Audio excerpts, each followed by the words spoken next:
Super excited to have this guest on the show for the first time, joining a list of former UFC champions and a list of UFC Hall of Fame members.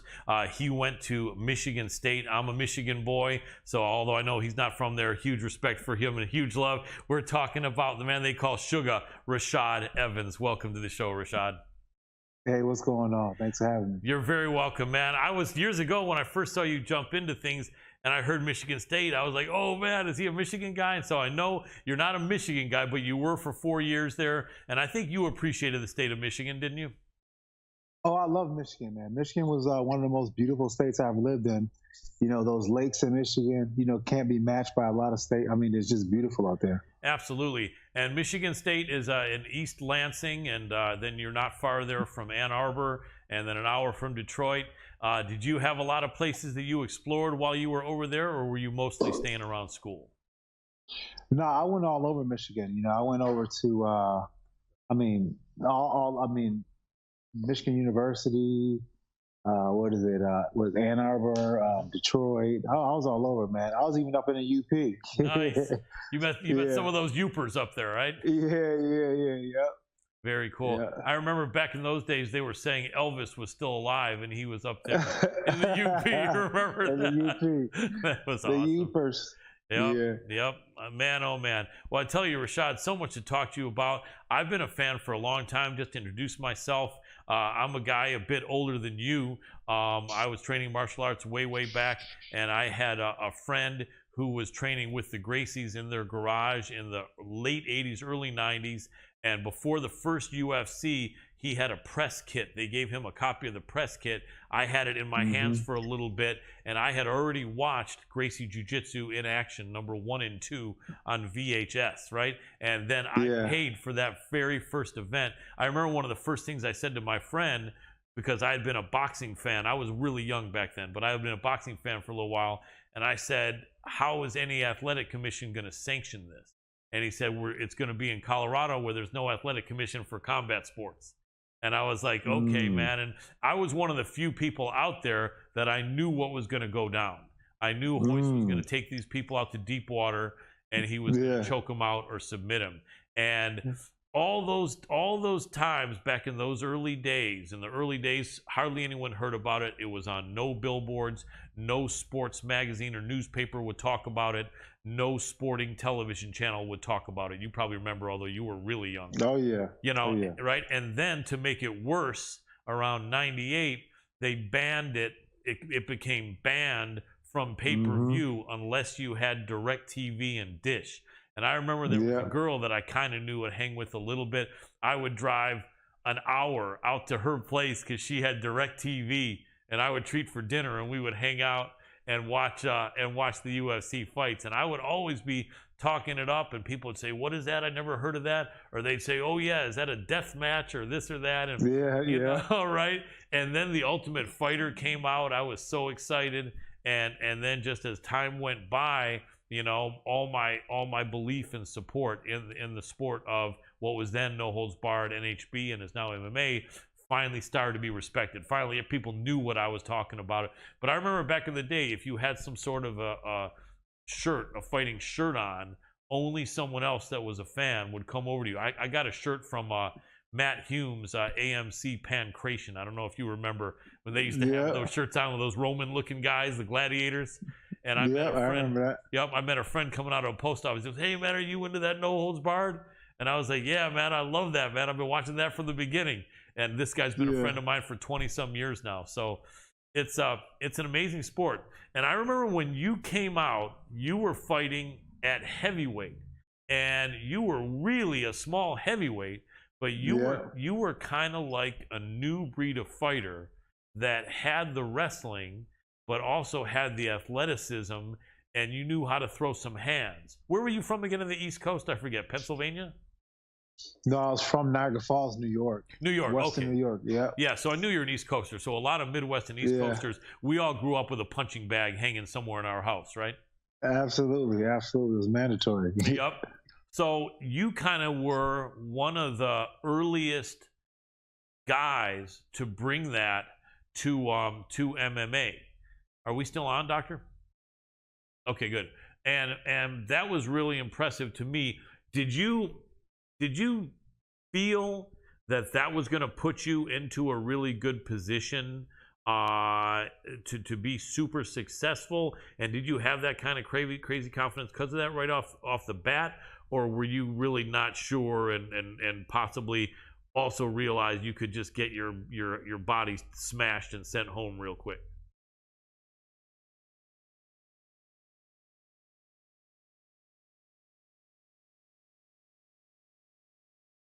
Uh, Will he hear me if I say something, Doc? All right. Rashad, hold for 1 second, will you? This is very rare, but I'm so sorry to interrupt you, but we're having a technical difficulty real quick here. It could be something to do with the live stream. I really apologize to you. Give me 1 second, and let me see. We have a question on the screen. I'm sorry about that, Rashad. Give me 1 quick second. My producer's working on this, and hopefully any second. I see the lights turning, screen turning, and hopefully we should be good any second. Maybe I need to say a silent prayer here. I think I will.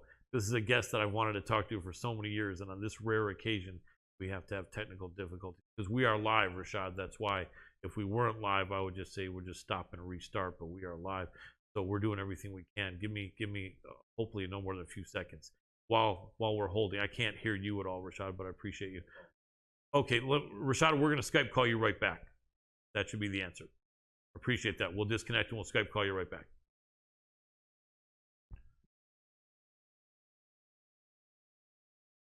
This is a question you want me to ask him, Dr. Adamorno?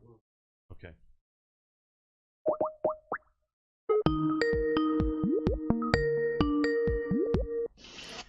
Hey, hello? Yeah, Rashad, can you hear me?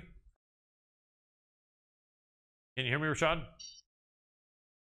Yeah, I hear you. Fantastic. Okay. So sorry about that, my friend. It's extremely rare. But play it back. I think we missed maybe about 10 seconds that you were answering my question about your mindset. And if you knew that you were bringing kind of like a modern skill set that would give you a great chance of success or not, or what your thought was coming into the UFC so many years ago. Yeah, coming in the UFC, I didn't really know how my skill set would match up with everybody else, but I knew that I was fast. I knew I had wrestling, and I knew I had a little bit of hands. So for me, it was just all about my movement. I really wanted to go out there and just kind of like that's why I would go out there and dance a lot and just kind of move around, because like through my movement, I found my groove, and then through finding my groove, I found that my unique expression, and I felt as when I did my unique expression, people had a hard time dealing with that style, So it just made me just kind of, be more of a student of just kind of being original, kind of just, learning my game, taking time to shadow box and just listen to music and just kind of get into my own rhythm and, kind of work on just perfecting my own style. But, I just felt like the movement would be, that was the thing that gave me advantage. Absolutely. Now, before you were the coach at The Ultimate Fighter, you were a contestant on one of the seasons. Who was the coach when you were a contestant? Matt Hughes and Rich Franklin. And which team were you on? I was on Rich Franklin's team. How did you feel about that, and what are some of your more interesting or positive or even negative memories of that experience? It was a great experience, but like being in the house was really hard because, you're in the house with, people you don't know, and you're dealing in a high stress situation. Like back in the day, they were still trying to figure out like how they wanted to do the show. So we were like test guinea pigs. So that's when they were still doing challenges. So, they would kind of like do crazy stuff. Like they made us do a 3-hour workout one time. That was like high intensity. Mm-hmm. We were heavyweights. A lot of people hurt their back. It was just a crazy situation. But, it was they wanted to get that for the camera. So it was a high stress situation. So what you found happening was like, when you have your hard days and you're upset about something, you'll kind of like have no one to turn to but your teammates, or the guys who are on the show. And then you start confiding these people and they become your friends, and then you have to fight them. And then that's the hard part about it, because then you become friends with them, and then you gotta fight them. Like for me, it was hard because you know, everybody I had to fight on the show were, I became pretty cool with, except for Mike Whitehead. Right. But Keith Jardine, he was like my coach on that show. We were on the same team, and he was training with Greg Jackson, but I wasn't on the level as far as like technical skill. I was just more like just a natural talent that knew a little bit of this and a little bit of that, but I didn't have like the fine detail. So Keith would show me a lot of stuff that Greg showed him. So he was like my coach all season. And then I had to turn around and fight him in the semifinals, and that was like a hard thing to do. So it was very emotionally draining. Yeah, I can imagine it was. And was that, I was saying heavyweight, and I'm pretty sure I'm correct that that season was heavyweights, right? Yeah, we were heavyweights. Yep. Yep, that's right. And then you and Keith both found a good spot at light heavyweight a while after that. But yeah, I remember, I think the finals, and I think, didn't you beat a guy that was like 6'8" or 280 pounds or something crazy? Yeah. Brad Imes. Brad Ives, that's right. Yeah. And yeah. man, that was crazy because he was like 9 inches taller than you or something like that, and probably had to be 30, 40 pounds heavier. Yeah, he was a monster, man. I was like my David and Goliath right there. That really was, man. And then you won that season. And what was that, season 2 or season 4? Season 2. Nice. So there was only that one season before you, and that was the one that had Forrest Griffin. Yeah, Forrest Griffin, that had and Diego Sanchez. Yeah. Right, Kenny Florian, Chris Lieben. Yeah, man. Classic. Yep. You know what? Did you watch the season after you, man? I still smile about that season after you, when it was like the second chance, where they actually brought back these veterans. You had yeah. Remember Shoney Carter? Yep, the comeback season. Yeah, Mikey Burnett. I still remember this, where Shoney apparently is kind of like a vampire, and he didn't sleep, and so he was playing pool in his Speedo. Yeah. And making all kinds of noise, and Mikey Burnett walking there with sleep in his eyes saying, "Come on, Shoney." Yeah, I remember that. Yeah, Shoney's a trip, man. Yeah, he's a character. He is a character, man. Yeah. He had some skills, man. He caught that spinning back fist on Matt Serra, wasn't it? Yeah. Man, so many crazy fights. And then I remember after you won that season, how long did you fight at heavyweight after that at all, or just one fight, or what, in the UFC? No, not one fight. Right after that, I went to light heavyweight. Makes sense. And was that the intention the whole time, or did it take a minute for you to decide that? No, that was the intention the whole time. And it's because even to be on that show, I had to bulk up from 190 pounds to 225 just to be on the show. So you were eating good back in that season. I was eating too much, man. I hated eating to the point. I used to hate eating. Yeah. That's crazy. But yeah, it makes sense. And you know what? It seems to be happening more often than not that people compete at a higher weight in the Ultimate Fighter than they eventually have their career in the UFC. And I guess probably the only reason that happens is because people are given an opportunity to participate only at such and such a weight. And if that's not the weight that they feel they're at their best, they still don't want to turn down the opportunity, right? Yeah, that's very true.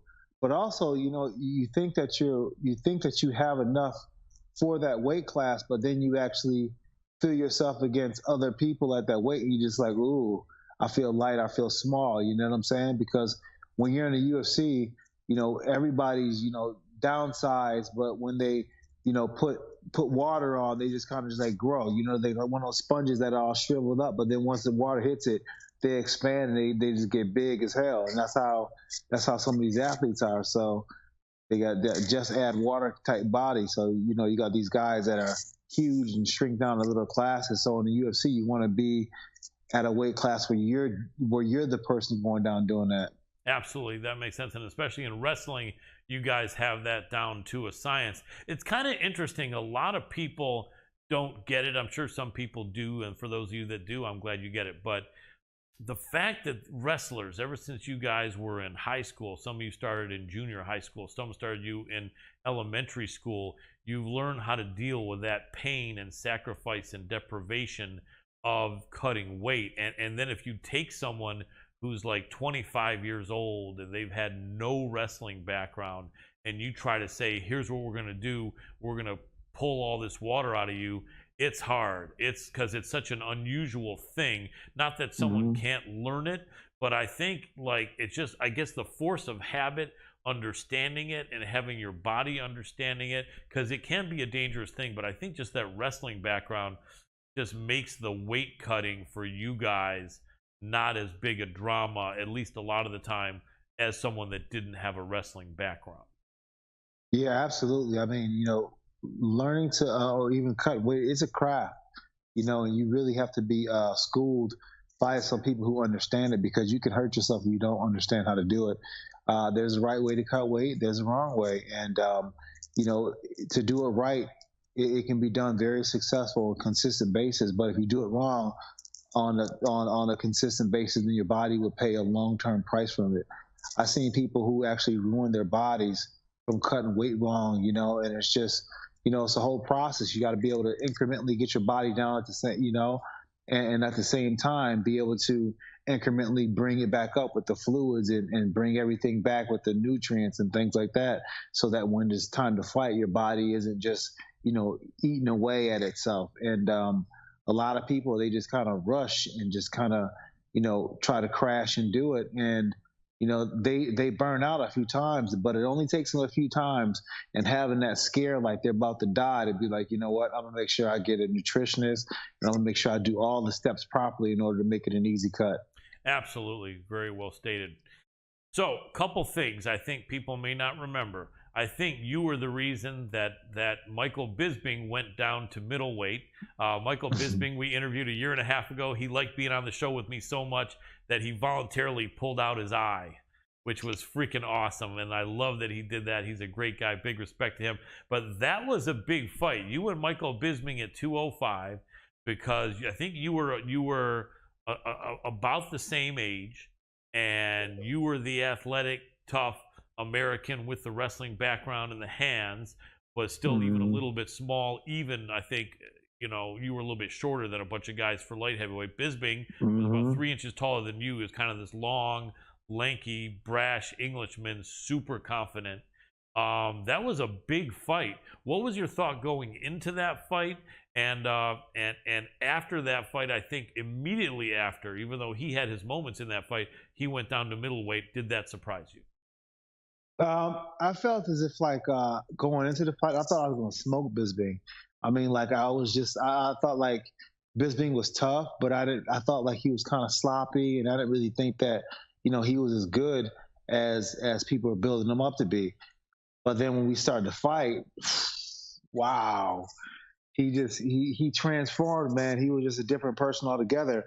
And I knew, like, after the first round, like, I won the first round, but it was like a lot harder than I anticipated. And I'm just like, man, I'm getting kind of tired. And I'm just like, then I started to kind of like get in my own head, like, wow, why am I getting so tired? And then in the next round, I thought I could try to match the same pace I had in the second round. And then he started to pick up his pace. And then it was like a very close round. You know what I'm saying? Like, it could have went his way, it could have went my way. And then I'm just like, oh God, this is a close fight, because it could be either 1-1. So I'm just like, oh my God, I got to win this last round. So then I find myself in a desperation mode trying to win this last round, and he's gutting it out trying to win the last round as well too. And I was so tired, I was so worn out. And after that fight was over, oh my God, I was just like, wow, I had a whole new respect for him. But it was a fun fight, nonetheless. He was he was one of my toughest fights in the UFC. Absolutely, it was a great fight. I remember. Do you remember what year was that? Around like 2007 or something? Yeah, 2007. Yeah. Yeah, and that was a Michael Bisping, I think, with two fully functioning eyes, wasn't it? Yeah. So you could say you're maybe one of the last few guys that fight Michael Bisping, that fought him when he could actually see out of both eyes. But when he went to light heavyweight, when he went to middleweight, I thought that was pretty smart, because you were looking really good, even though that was a really close fight. I think he realized that he would definitely have some size on people and wouldn't have to deal with you at middleweight. So I'm sure you probably felt that was a good decision on his part, right? I mean, I never really thought of it like that, to be honest. I just felt like, maybe he just, understood the landscape at light heavyweight and understood the landscape at middleweight and realized that that was the probably easiest path to go. Because if you think about it, back then it really wasn't, there was like Anderson Silva, and he ran the whole gambit on everybody at the middleweight weight class, and they were kind of like, you know, trying to get fresh blood down there. So, I thought he made the decision because of that. That I didn't really think like, oh, it's because I beat him. Right. No, definitely. I'm not trying to say that. But yeah, he's a good guy. It's interesting how I think he was one of the few people before Conor McGregor that kind of caught on to the fact that, hey, if you're from overseas, you may not be having as many people cheer from you. So you got to try to have some gimmick. And I think the gimmick was like a brash Englishman. And he really embraced that. Not that he wasn't cocky in his younger days, but I think he even said that. He kind of realized that's what I'm going to do.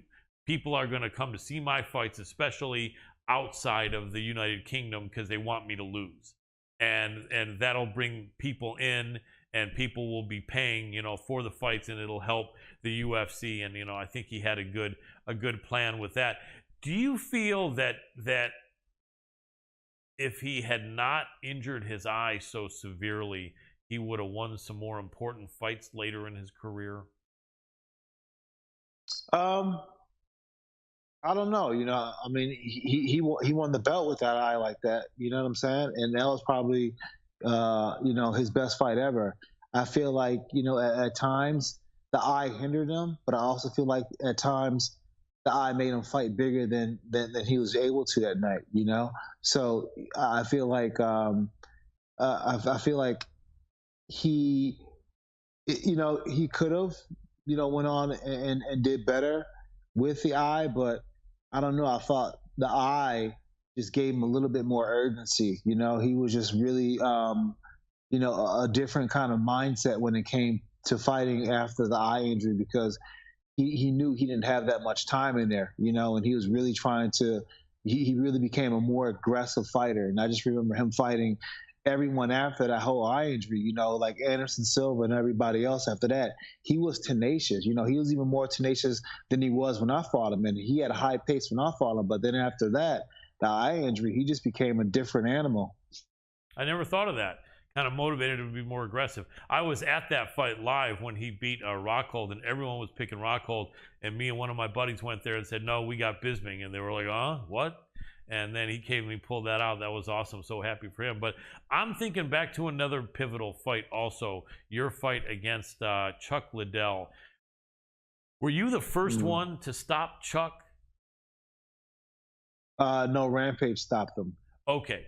So you were second, but that knockout was amazing. That also, I think, really helped put you on the map.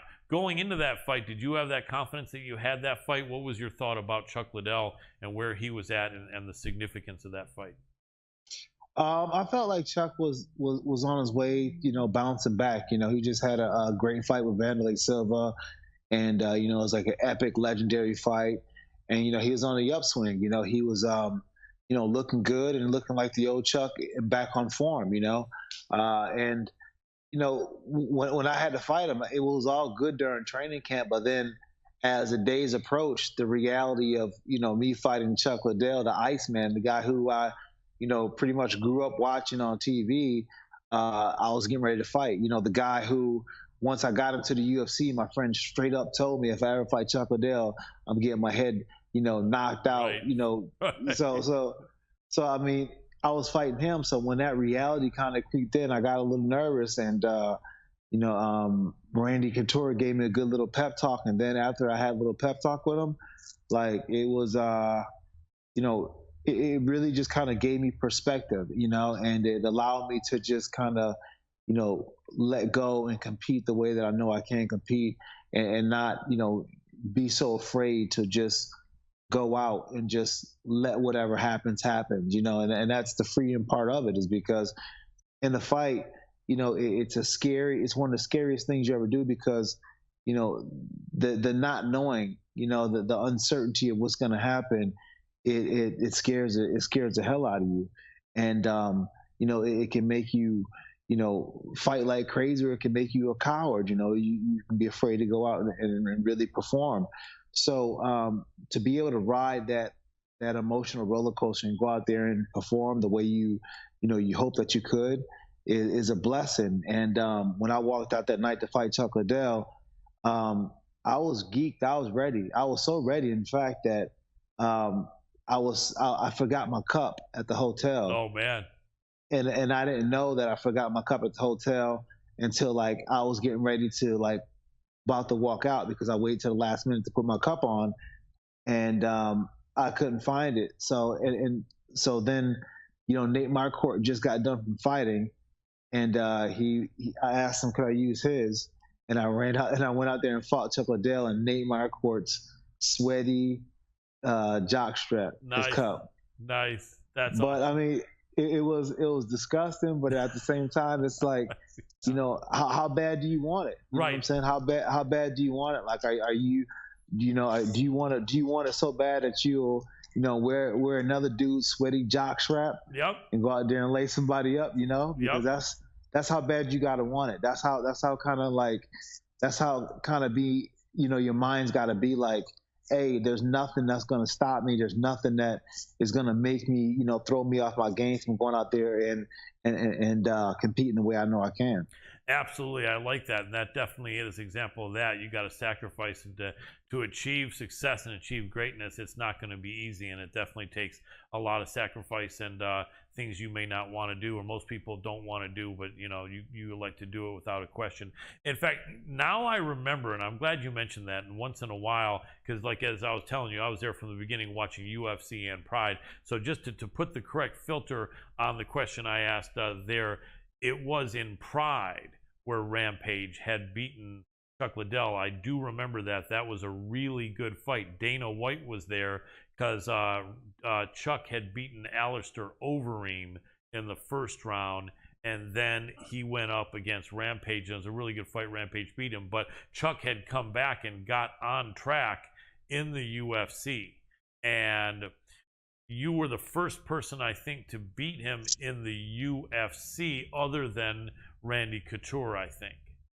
No, it was first. It was Rampage, because when Rampage came back to the UFC, he knocked him out. Oh, you're kidding? No, he did. Yeah, he knocked him out. Oh wow, I did not know that. Okay. Yeah, Chuck threw a right hand to the body, and then Rampage came around with a left hook. I gotcha. Okay. Still, though, it was a great win. That was a slick. Yeah. Was that an overhand right you caught Chuck with, or was it a left? Yep. Yeah. Overhand right. Overhand right. That was awesome. That was a highlight. Did you get fight of the night or win bonus and everything there? Yeah, I did, man. It was a good night, man. It was definitely a good night. Without a doubt. And sorry, go ahead.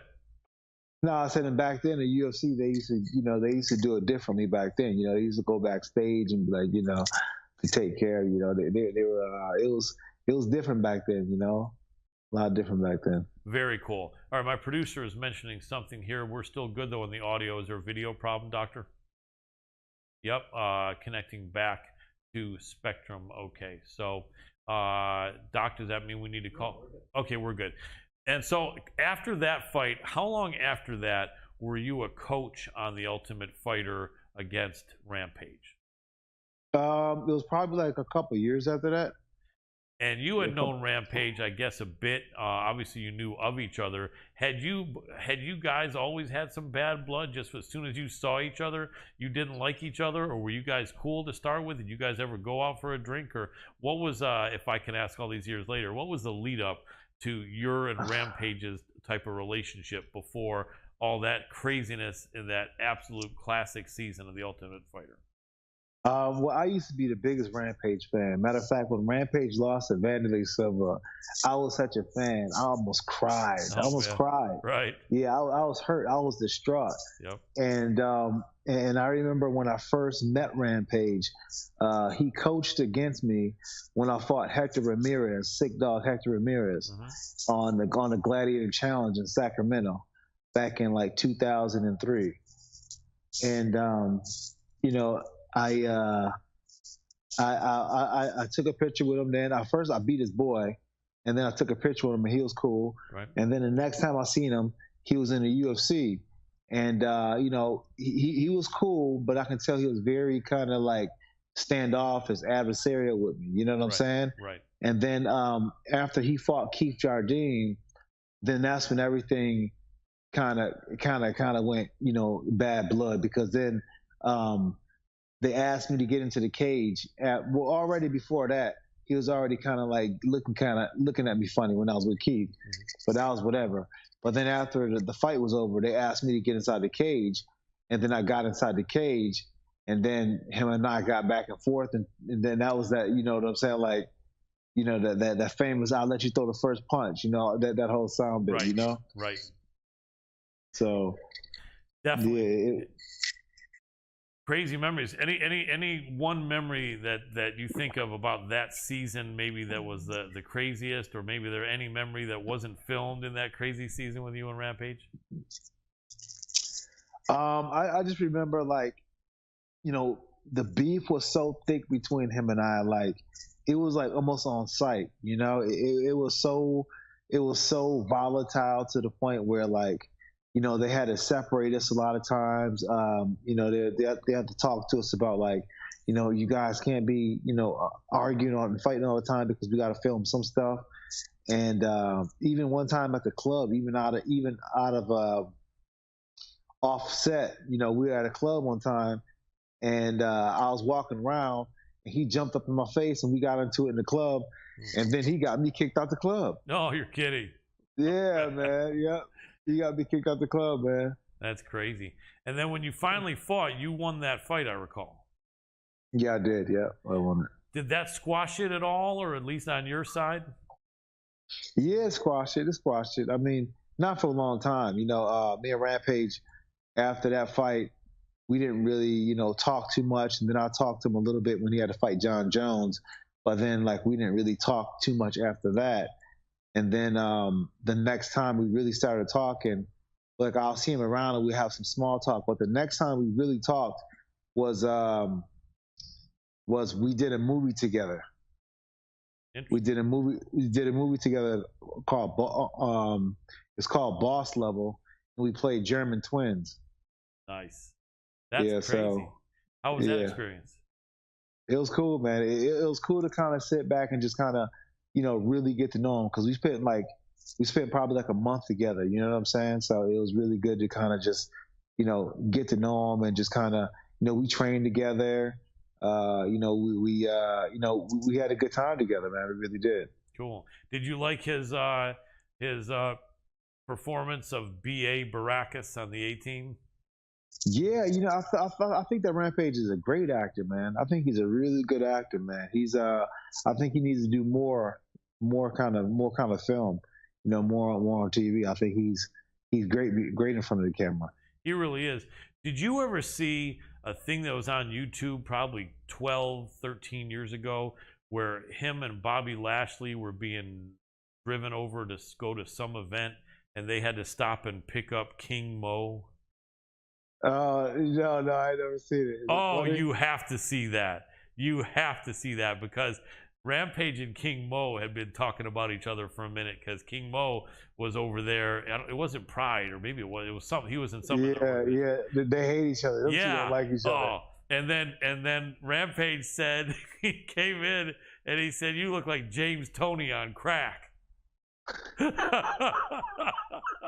And they went at it. It was funny. You have to see it. I think it was a two-part thing. And at a couple points, Bobby Lashley's sitting there, 300 pounds of muscle, trying to say, "All right, man, okay." You know? And nothing was getting that dangerous or heated, but it was really funny, because Rampage is in the front and he's turning his body backward to be able to talk trash to King Mo. You know? Hey, Mo's brother. Hey, dog. Hey, dog. Hey, okay, Rampage. Okay. That was it. That's perfect. That's what King Mo was saying. Yeah, he was funny, man.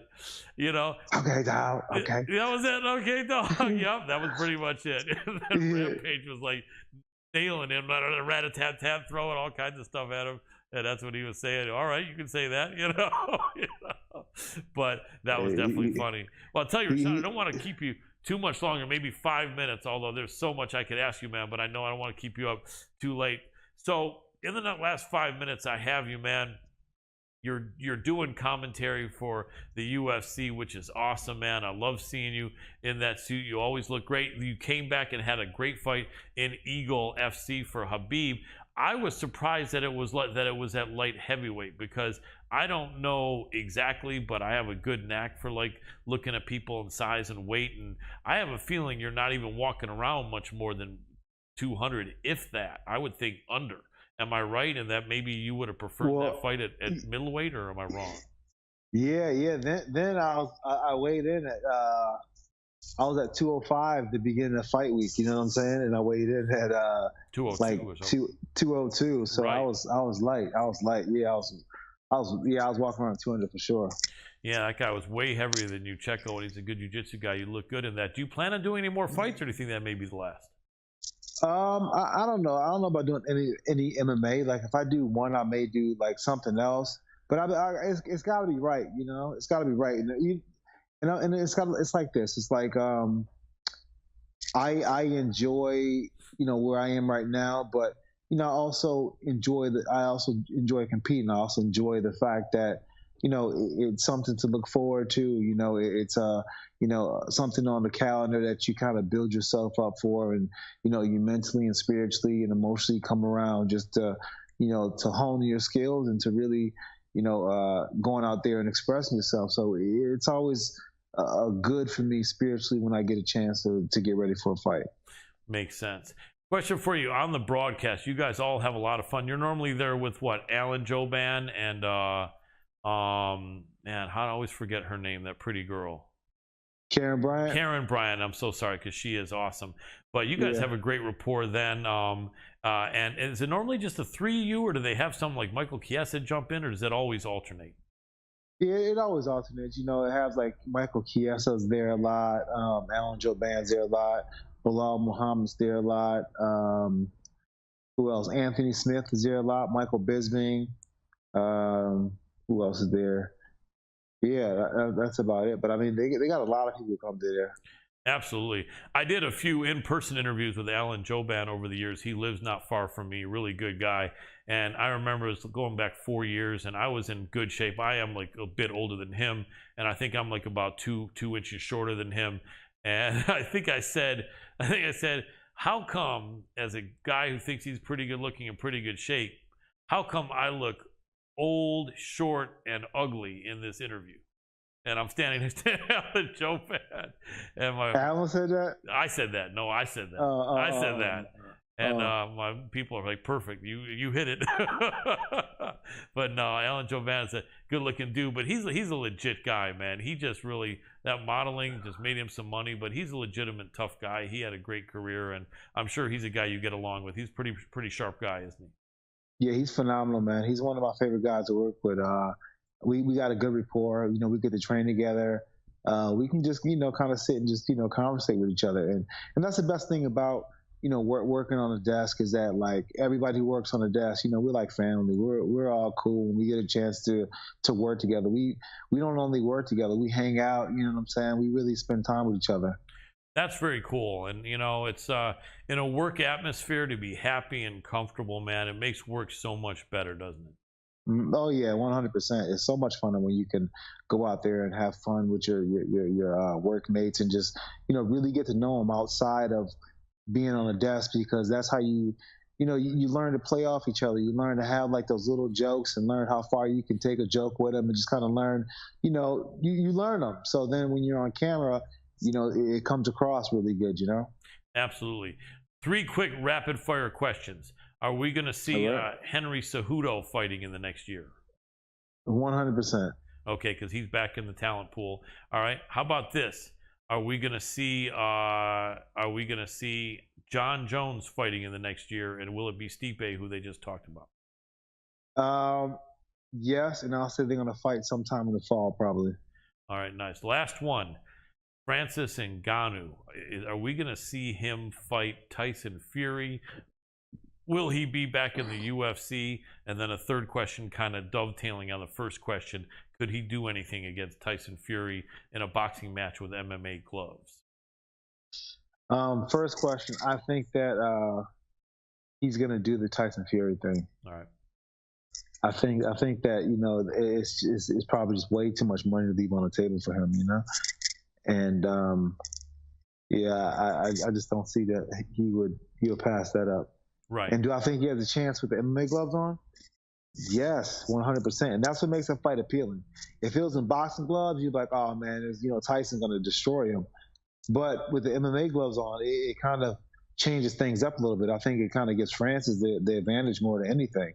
I mean, listen, the Gypsy King, he's a gypsy, right? The bare knuckle boxing champion. So they have a legacy of that bare knuckle boxing, and I'm sure that they have all kinds of little gypsy, bare knuckle boxing secrets, or just kind of, small glove secrets. But I mean, Francis is something else. Like he's not normal. You know what I'm saying? He's just not normal.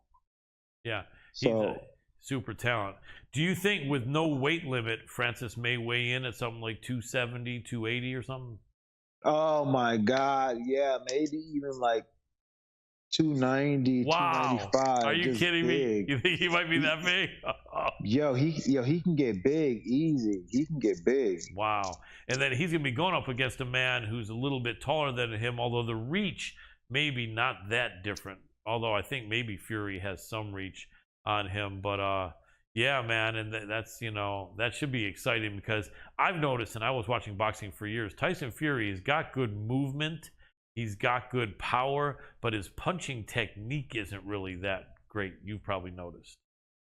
Yeah, I mean, he's got one hell of a snap. It's almost as if like he just snapping that glove out there, and it works. You know what I'm saying? Like he's before it used to always look like he's slapping people, but he's starting to put some power behind it. That uppercut he hit Dylan White with, it almost knocked his head off into the center, into the rafters.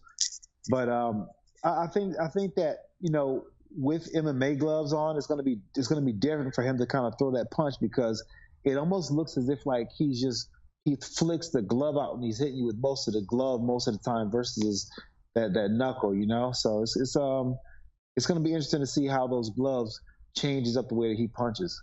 Absolutely, love to see that because it would be exciting, and I think it'd be good for both sports. Quick question: bare knuckle boxing okay for you, even if it's retired MMA fighters? Damn. I'll try to grab him back real quick, then I'll wrap it up. Hey, Rashad, you there? Rashad? Yeah, I'm sorry, man. Somebody called me. I don't know what happened. No problem. We'll wrap it up here real quick. But two last questions. Yeah. Is MMA bare knuckles boxing is okay in your opinion? If not for you, or would it be for you? And is it okay with for MMA retired fighters being there? What's your thought? Yeah, I see nothing wrong with bare knuckle boxing. I think that bare knuckle boxing is like it's an art form. I went to a few of them, and I'm gonna be honest, it's one of the best live things I've seen. You know what I'm saying? Like sometimes you go to live events and they're not so good, but bare knuckle boxing was one of my favorite things ever I watched live. So I think it's an art form, and people who can do it, and these fighters, MMA fighters, used to be MMA fighters. Yo, that's badass to me. Absolutely. And Chris Lytle, former UFC fighter who we've interviewed a lot, he's a friend of mine, is on there doing a great job. So definitely good. One of my producers, I don't know why, but I'm going to throw it out there. One of my producers wanted me to ask you if there was any plans that you want to just bring back the Black Zillions. You know what? I'm in the process of doing that right now, to be honest. You're kidding? Yeah, I'm in the process of doing it right now. Yeah. That's awesome. And yeah, but now people that are already with offshoots of Sanford MMA, whatever. I mean, I guess that's, you probably can't divulge anything, but I don't think it's like you can't like say necessarily everyone's going to leave their school to come there. But I would imagine some might, or could it be a situation where it's like a friendly, connected school, or how much can you divulge without talking about something you don't want to talk about? I would always welcome a relationship with Henry and those guys. To me, those guys are family, and no matter if I have my own gym, that's a Black Zillions. It's never me versus them. You know what I'm saying? Like we came up together, and they're my people no matter what. So, I would always look forward to working with them, with my team, if possible. I work with this team right now called Combat Club, which is in Lantana, and they come and train at my gym sometimes, and I go train at their gym sometimes, and it's better to have some of those relationships. I think that a lot of times in this MMA space, it's all about, oh, this is my fighter, this is my fighter. You can't go here and you can't go there. I don't believe in that as a coach. I don't believe in that you have to stay in my gym. You can't go anywhere else. I believe that, if you come and train with me, well, you pay me to do a job. I don't get it twisted. You know what I'm saying? I don't try to own anybody's career. So, it's up to the fighter where they want to train. I can only give them my best advice and guide them the best I can, and that's how I believe in coaching. So I don't try to stop my guys from going anywhere.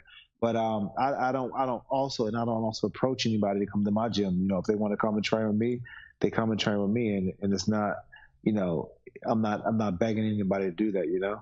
Absolutely. Do you live in Las Vegas now, may I ask, or is that private? No, I live still here in South Florida. Okay, very cool, very cool. A couple quick things. Kamaru Usman, pound for pound right now? Absolutely. Kamaru Usman is another animal right now. He's got it all.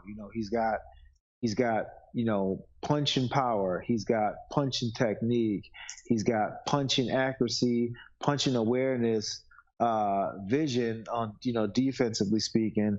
He's got pace. He's got wrestling. He's got he's got it all, to be honest. He's got it all. He's got mindset. He's got discipline.